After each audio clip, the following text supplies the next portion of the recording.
Swastiastu. Om Swastiastu.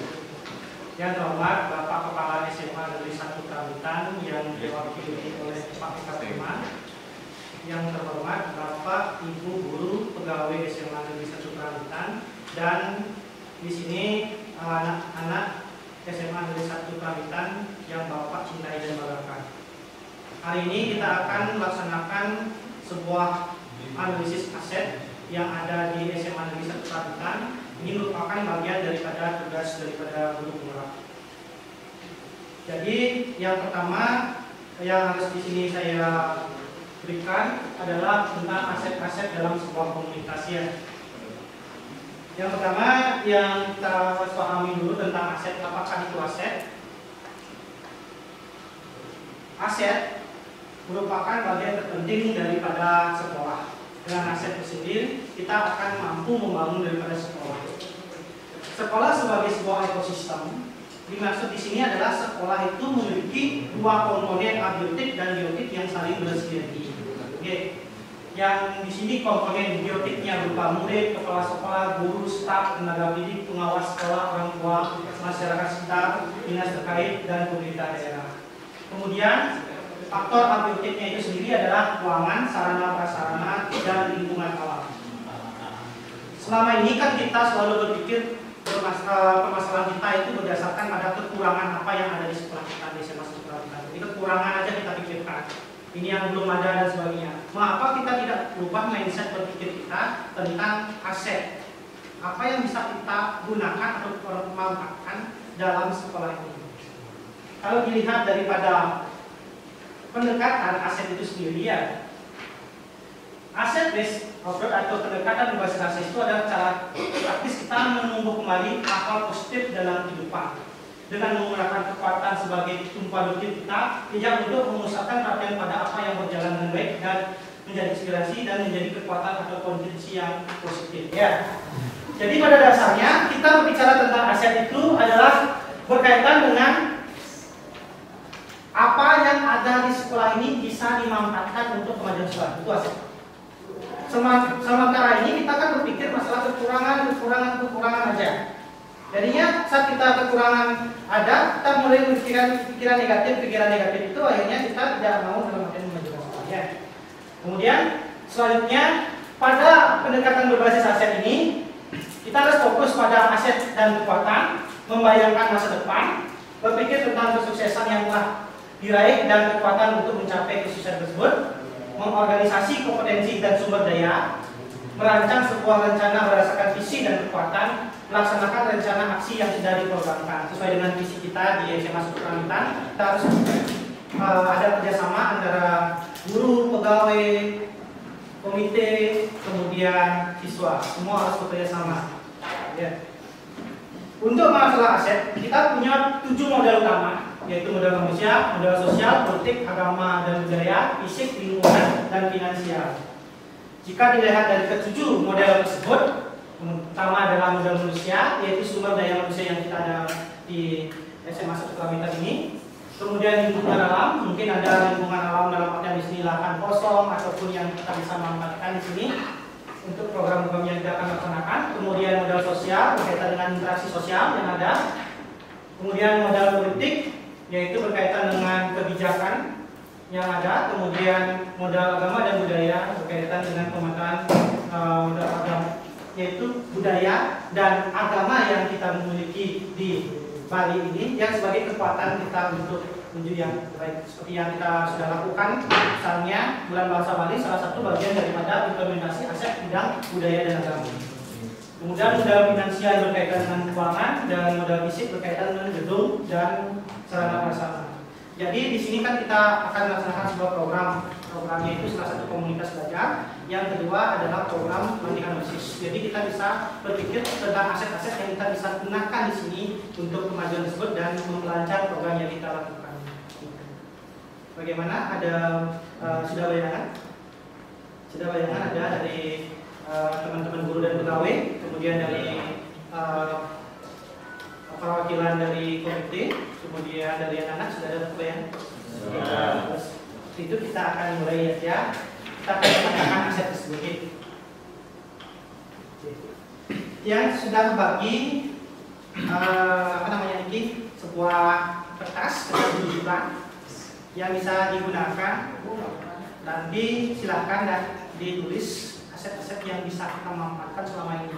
Selama ini kita selalu berpikirkan apa yang program yang kita buat itu apakah sudah sesuai dengan kebutuhan belajar murid atau tidak. Sekarang saya hadirkan di sini Bapak, guru, pegawai dan murid sendiri agar bisa jujur sebenarnya apa yang diinginkan dan apa yang bisa digunakan untuk kemajuan sekolah. Oke.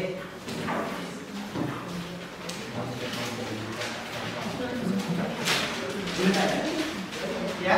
Ini harus ketujuan-tujuannya. Iya. Atau milik salah satu atau milik salah satu. Kalau misalnya ada manusia kita satu, kalau ini satu gitu. Ya, dari 7 aset tersebut kita ambil satu-satu Oh. saja. Jadi ada 7, tapi ada 7. Ya, 7 kita setelah ini. Ya.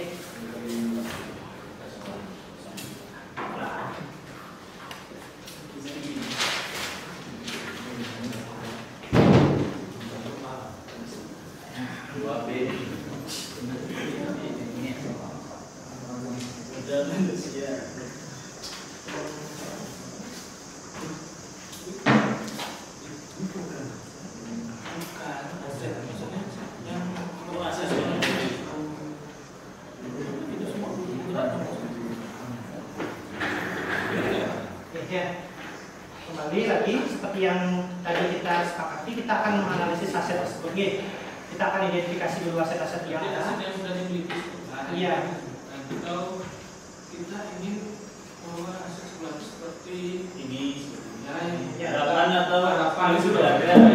sudah punya atau yang harapan Kita yang sudah punya, yang kita mampu memanfaatkan untuk menjalankan program-program di sekolah. Oke. Dari orang tua mungkin keinginannya seperti apa, memanfaatkan apa dan sebagainya.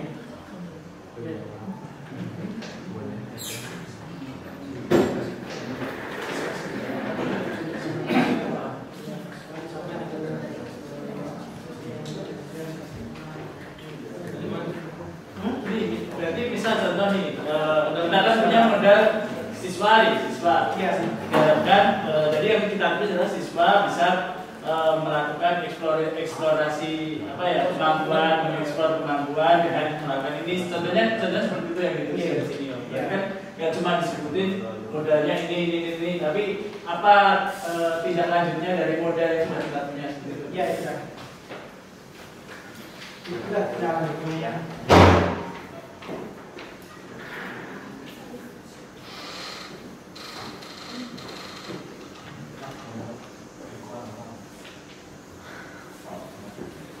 Mungkin ada dari ibu komite dan perwakilan komite kan ada apa yang mungkin bisa kita manfaatkan di sekolah ini yang nantinya bisa dilakukan di kemajuan sekolah.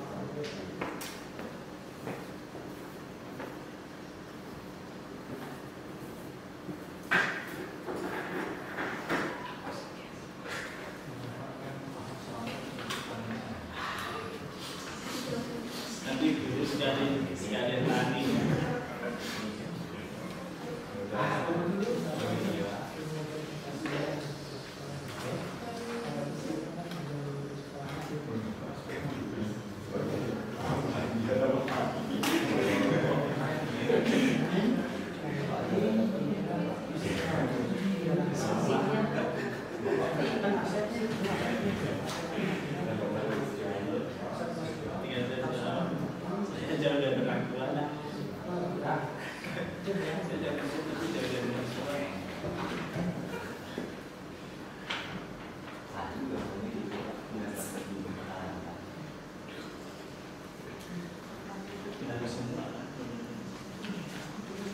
Dari 7 itu cuma satu-satu aja cukup nih yang bisa kita gunakan atau memanfaatkan program-programnya.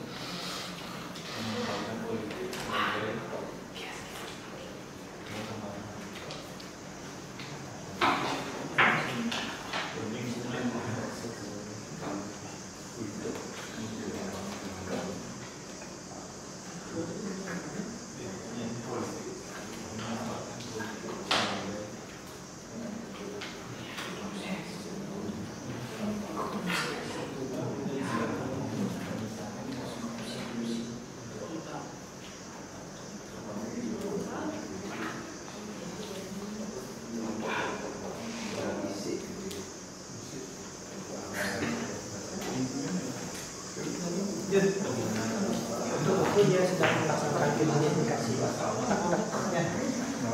Apa kita mau? Sudah mengidentifikasi. Ya. Ya, maksudnya nggak apa-apa. Masalah.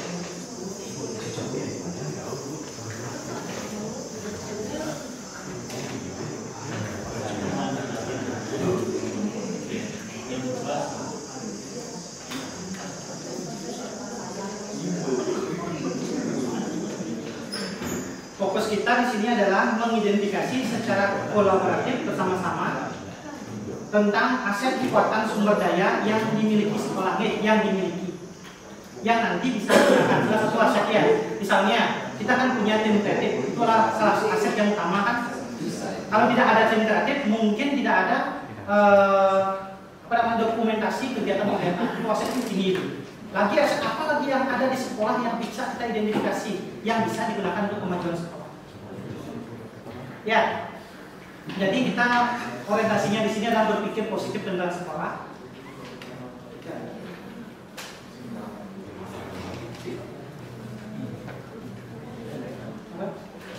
Ya, saja.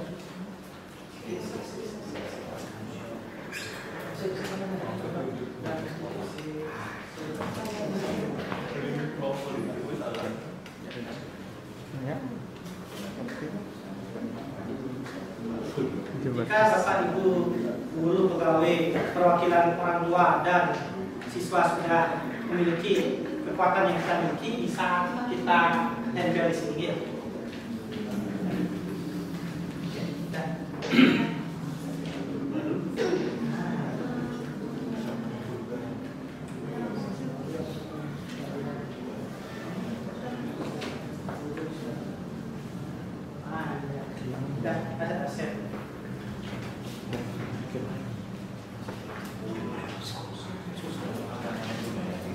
Kalau agama dan budaya misalnya bagian dari tradisi kita yang bisa dilakukan untuk mengisi sekolah. Apa misalnya proses kalau itu mungkin ada apa?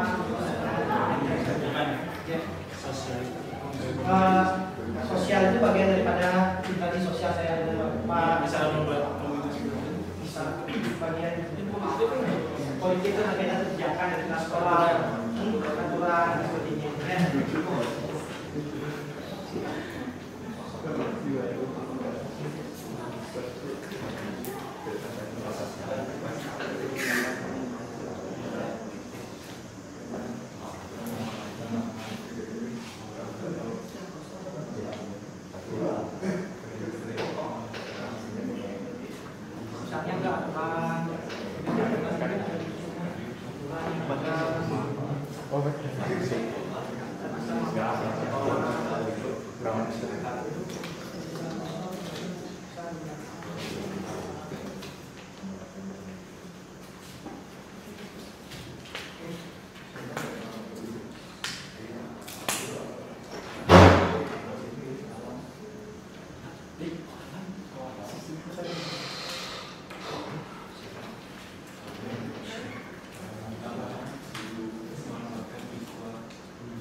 Sama, Pak Lukas silakan bisa bisa ditempel.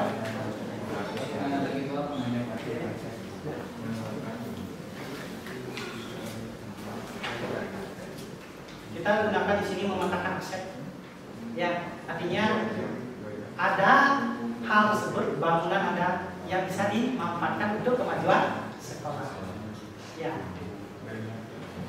Apa yang ada bisa kita manfaatkan untuk kemajuan sekolah. Kalau tidak ada, mungkin itu pendekatannya berbasis kekurangan. Ya.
Nah, terus sebelum ditempel politiknya itu aturan berkaitan dengan aturan kebijakan yang ada.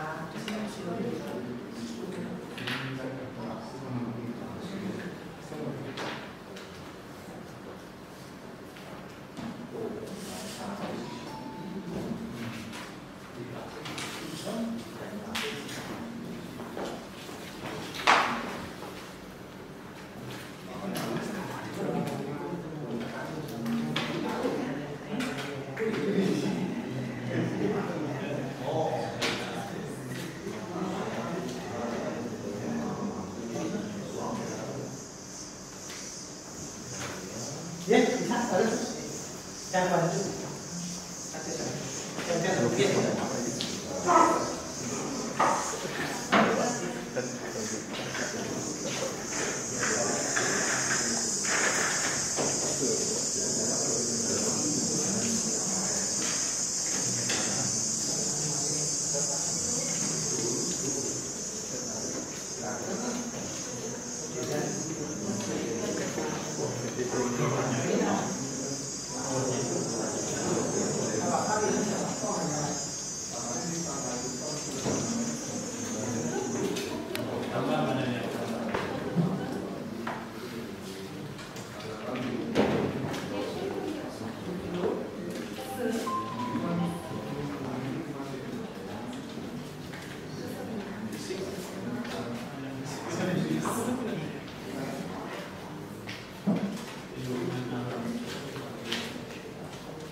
Untuk anak-anak muda bisa langsung ditempelkan sosial.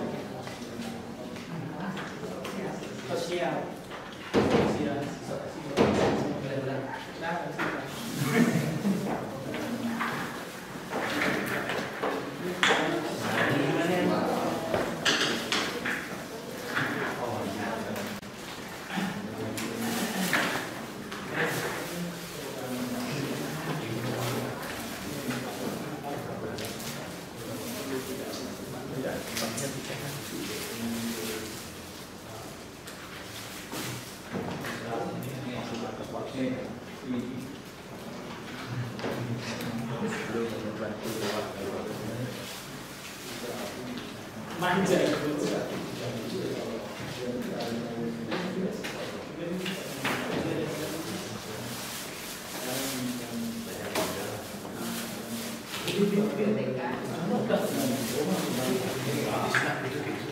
Silakan di daerah. Oke.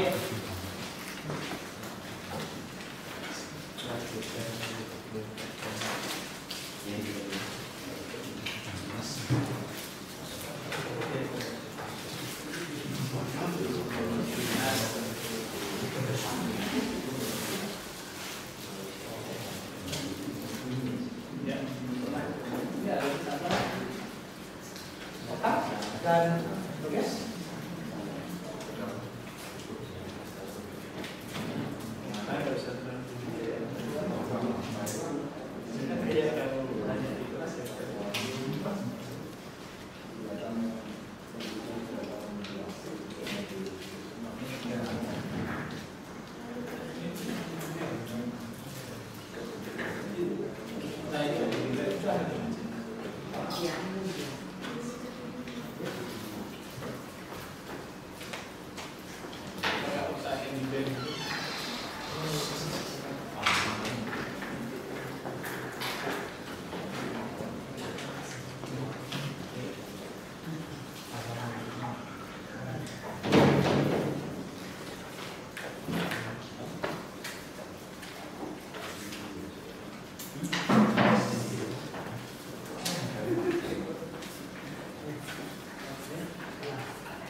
Oke, sudah semua. Oke, jadi terima kasih. Kita akan lakukan analisis sekilas tentang hal tersebut, di mana dari sekian daripada 7 aset yang kita telah miliki di sini, kita mencoba menganalisis beberapa misalnya contohnya tentang organ manusia. Jadi di sini salah satunya adalah guru, yaitu di sini guru sudah mampu menguasai kelas dan teknologi. Jadi kita sebenarnya memiliki daripada aset utama yaitu guru. Kemudian ada juga OSIS yang sebagai stakeholder daripada penggerakan daripada siswa. Kemudian modal manusia lagi kelas sekolah yang sudah melakukan disiplin dan sebagainya. Kemudian modal sosial dan sebagainya. Semua 7 aset ini akan kita analisis dengan bersama, yang nantinya kita akan gunakan untuk kemajuan sekolah. Terima kasih sebelumnya dari perwakilan dari Bapak Kepala Sekolah yang dipilih oleh Pak Kak, kemudian perwakilan dari staf, perwakilan dari Bapak Guru dan Pegawai, dan perwakilan dari orang tua. Terima kasih banyak sudah menghadiri, dan perwakilan dari siswa-siswi SMA Kalintang. Terima kasih sudah menghadiri daripada kegiatan daripada pemetaan 7 aset yang merupakan bagian daripada mengidentifikasi 7 aset sebagai kekuatan kita untuk membangun sekolah. Kalau gitu saya tutup dengan para saya.